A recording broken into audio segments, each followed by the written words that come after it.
Bonjour, Bruno Marchal. Alors Bruno Marchal, c'est l'équitation comportementale à Montpellier, en face à face quand vous êtes prêt, par Skype, par téléphone quand vous êtes loin. Si vous voulez vous offrir un coaching équitation, c'est ici dessous dans le descriptif de cette vidéo. Vous cliquez sur le lien, vous aurez tout expliqué. Alors une réponse aujourd'hui à une question de Louise qui me demande, enfin qui me fait la remarque intéressante, qui me dit un couple entre un cheval et sa cavalière, c'est comme un couple entre un homme et une femme. Quelles sont les similitudes et quelles sont les différences? Alors oui, effectivement, c'est une question que j'aime bien, puisque alors en plus, vous savez que j'ai les deux parties, je suis un slasher et j'ai les deux compétences de travailler sur le coaching humain et sur le coaching équestre. Et donc là, on est en plein dans les deux. Alors je me suis amusé, alors j'ai pris une explication bateau d'un confrère puisque de relations de couple qui expliquait qu'est-ce que c'est les 10 points qu'il faut pour réussir un couple. Donc c'est des remarques un peu bateau, et comme c'est bateau, ça va pouvoir m'en utiliser effectivement pour voir si c'est pareil, dans un couple cheval cavalière. Alors premier conseil pour réussir son couple, se dire les choses. Alors là ça peut être simple pour traduire en cheval, mais on peut dire effectivement que l'être humain qui a un préfrontal va devoir réfléchir à voir comment on peut le mieux demander les choses pour que le cheval le comprenne. Donc ce n'est pas, je ne demande pas comme ça ça sort automatiquement suite à mes émotions, mais je vais essayer d'utiliser mon système 2, hein, la façon de réfléchir pour parler à mon cheval. Et tous les chevaux ne sont pas les mêmes, hein. J'en ai travaillé des milliers depuis 1999, et je peux vous dire que s'il y avait une méthode seule et unique qui marche pour tous les chevaux, ça se saurait.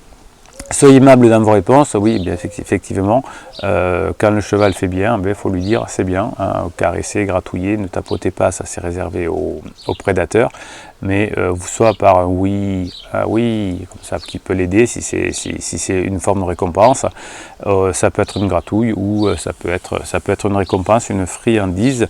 Être à l'écoute de l'autre, oui, et surtout savoir comment fonctionnent les chevaux, hein. Par exemple, les chevaux n'aiment pas trop qu'on leur parle longtemps, puisque eux, quand ils parlent, quand ils hennissent, c'est quand ils sont stressés. Donc si je leur parle trop souvent, eh bien évidemment ils vont croire que je suis stressé. Donc être à l'écoute de l'autre, c'est savoir comment communiquer avec lui, qu'est-ce qu'il aime, qu'est-ce qu'il n'aime pas, et aussi regarder un peu comment fonctionne son corps. Respecter l'autre, effectivement. Le cheval a des besoins différents des êtres humains, donc à nous de voir ce dont ils ont besoin. Un cheval n'est pas fait pour marcher 4 heures avec un cavalier dessus, un cheval n'est pas fait pour sauter trop haut, un cheval n'est pas fait pour rester dans un box, etc. Alors vous pouvez le faire bien évidemment si votre équitation l'oblige, mais une forme de respect, c'est peut-être aussi de voir ce qui est bon pour lui. Il y a des chevaux qui acceptent mieux que d'autres, donc respecter l'autre, c'est faire en sorte de voir quels sont ses besoins. Le tirer vers le haut, le féliciter, le remercier, oui, lui apprendre des choses, hein. Plus un cheval apprend des choses, plus il fait des connexions neuronales, plus il devient intelligent, mieux il est heureux dans sa vie, et quand il apprend des choses et qu'il est récompensé, c'est le top. Trouver des solutions communes, oui, parfois le cheval peut trouver des solutions auxquelles on n'avait pas pensé pour réaliser une action. Savoir reconnaître vos torts et s'excuser, oui, alors là en tant que cavalier on se trompe souvent, faut peut-être pas s'excuser auprès du cheval, je ne suis pas sûr qu'il comprenne, mais au moins savoir quand on a fait une bêtise, nous bien l'avoir en tête et bien en retirer des conséquences pour l'avenir. Savoir dire non, oui, voilà, le cheval a besoin de sentir qu'on lui dit non, puisque notamment dans le travail en liberté, il va imiter le loup, il va imiter l'ours, il va imiter le prédateur, et il va être rassuré si on lui dit non quand il fait ça, et qu'on le repousse, il saura que l'on est capable de repousser un prédateur s'il l'attaque. Être bien avec soi, évidemment, hein, si je suis stressé, si je suis triste, si je suis en colère, je ne monte pas cheval.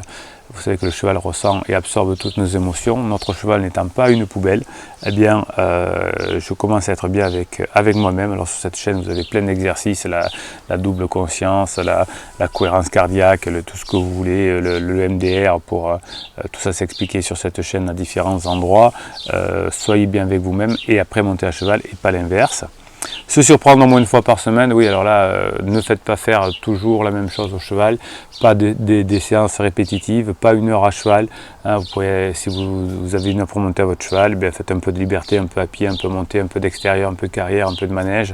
Changez-le, tous les jours changez d'exercice, c'est très important, faites-lui des surprises, parce que sinon on a des chevaux qui sont éteints, et j'en vois beaucoup trop dans les endroits où je vais en travailler, même si j'ai des propriétaires plutôt ouverts et compatissants, hein, envers leurs chevaux, ceux qui suivent cette chaîne, c'est ceux qui sont un peu forcément comme moi, qui ont les mêmes visions, on appartient tous à cette communauté, donc je ne vois pas beaucoup de chevaux éteints, mais effectivement quand je me déplace dans des structures pour travailler des chevaux, je vois quelques chevaux éteints, c'est simplement souvent qu'ils font trop souvent la même chose. Voilà, alors si vous aimez ce genre de vidéo, pouce en l'air, abonnez-vous, je vous donne plein de conseils, plein d'astuces, je vous fais pas profiter de mes expériences, à chaque cheval j'apprends quelque chose, à chaque cheval je vous redonne ce que j'apprends. C'est important pour la communauté. Posez vos questions ici en commentaire et j'y réponds. Et pour bénéficier du coaching, vous avez dans la description de cette vidéo comment s'y prendre et je vous dis à très bientôt.